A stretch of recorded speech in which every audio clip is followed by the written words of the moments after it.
Hi everyone, and thanks for checking out my channel. Looking now at WTI crude oil, having a look at the bullish and bearish arguments and see what plan we can take out of this for the coming weeks. And yeah, let's get started. So we're looking at the bullish side and what could actually support the price to move and to break above the $41 level. It stopped on end of last week. So first one is the quote report, relatively bullish. So we had a relative accumulation phase at the bottom of that large drop we got the week before. We can see during that time that clearly management increased their long position and reduced their short, so that's bullish, and we've seen that otherwise the other traders were still increasing short position together with the retail traders. So it's clearly on the wrong side of the move, and we had some massive open interest also during that time. That's more pointing to some accumulation for some rebound, and that did exactly happen last week as pretty much expected. Having a look and at what I was expecting on my side, clearly I wasn't expecting such a large move. I had that trend line here, I was clearly looking at.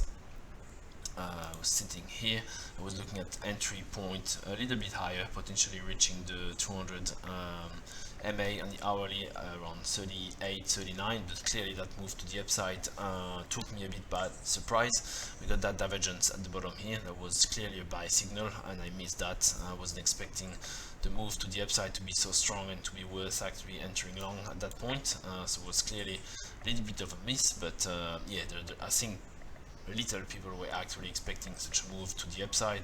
We went up to 41, that's a massive move up, and much more than actually just a small technical correction. So clearly that's bullish on that side.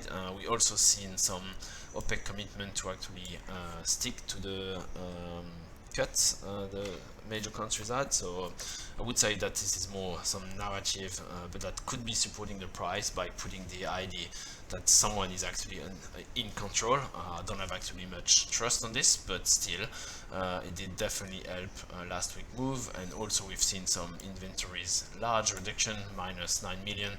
That's a huge number that came out, and definitely one that's been feeding that move to the upside last week as well. Now moving to what is actually more bearish, and that bearish side, in my opinion, is taking over the bullish side at the top, because mainly what's in there at the top, I think for this have been largely priced in the move we got to 41. There's really little left now to the upside. Now first bearish, of course, is the technical. We got that massive rising wedge that was in place for so long here with a massive divergence. Zooming or zoom out to the daily, so we remember that one. I was talking about this for quite some time. So we got some many fake breakdown, and finally we got that massive break early in the month here. That was a massive divergence starting actually from that point here, so we could actually retrace easily down to 34, and that's still my target for the next for the move that I'm going to trade next. So 34.5 to me is where we're going, and of course on 41 is a very lucrative trade, and we'll be having a look how we can actually trade this. Back on the 1 hour now, this is easier to follow. So yeah, rising wedge. So we also had that massive divergence, we broke it down, so 34 I believe. That's even sitting a little bit lower here. That's the target we could actually aim for that move, but of course it's not gonna get there that quick, and we need some more time for this to build. So the first one is the production is still ramping, number of rigs is actually going up, and we could see this, that's the distillate stockpile did actually increase a lot, and we see the refineries, they're actually not having such a massive demand. So my question was the inventory major build not just the consequence of the demand being low, but having the storage capacity. It does actually impact the price yet. At some point, should we see some stretch or some pressure onto the storage, we might see the contango increasing again. I mean, we're sitting at 0.5% month to month at the moment, so that's manageable. Not pointing to any storage issue yet, but still something to keep in mind. In terms of the demand, definitely this is flat. There's no ramping up demand for quite some time. The big question, I believe, is Asia. We know that China, India, they did actually buy a lot of oil during the crash. They actually load up their capacity a lot. Are they going to continue to buy in the coming months? I doubt it.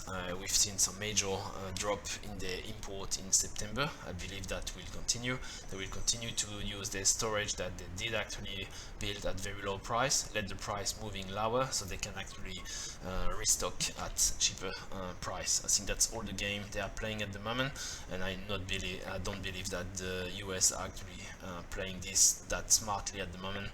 By ramping up production, they should actually do the opposite and start reducing the production. The question is, can they afford to do it? That's of course something different because of the companies already struggling with the low price. Now, also something that's very bearish, of course, is the end of the tropical storm season that will not disturb the production anymore, and the summer travel is over, also pointing to more people returning to work, remote working potentially.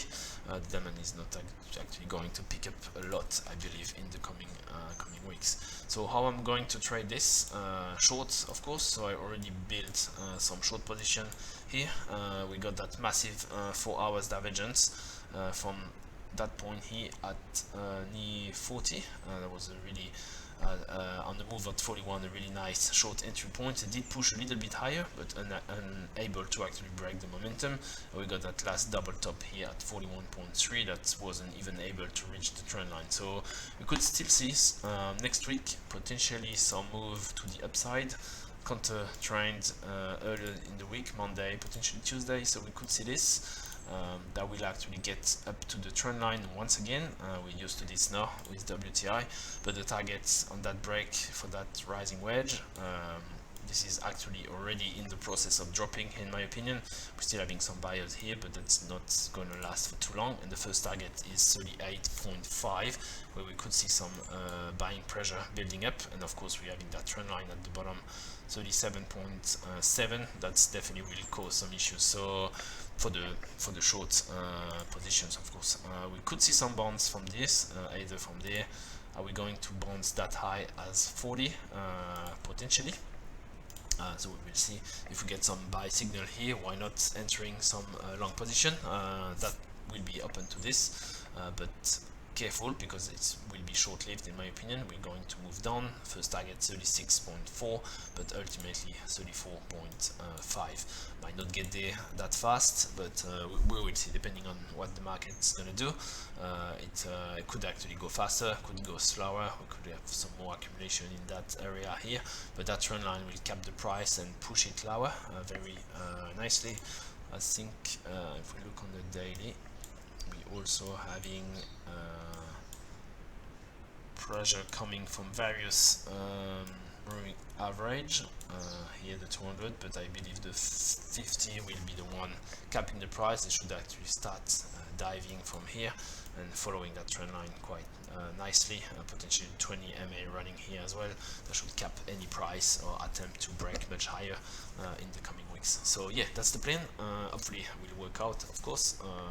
On the short side, of course, keeping a stop loss, should we actually break above 41.7, it could actually signify that the buying pressure, sorry, is too strong, and we might actually go and revisit 43. I think it's a very low probability. I wouldn't actually attempt to trade this, not even trying to catch any breakout, but definitely will exit any short position should we actually break that level.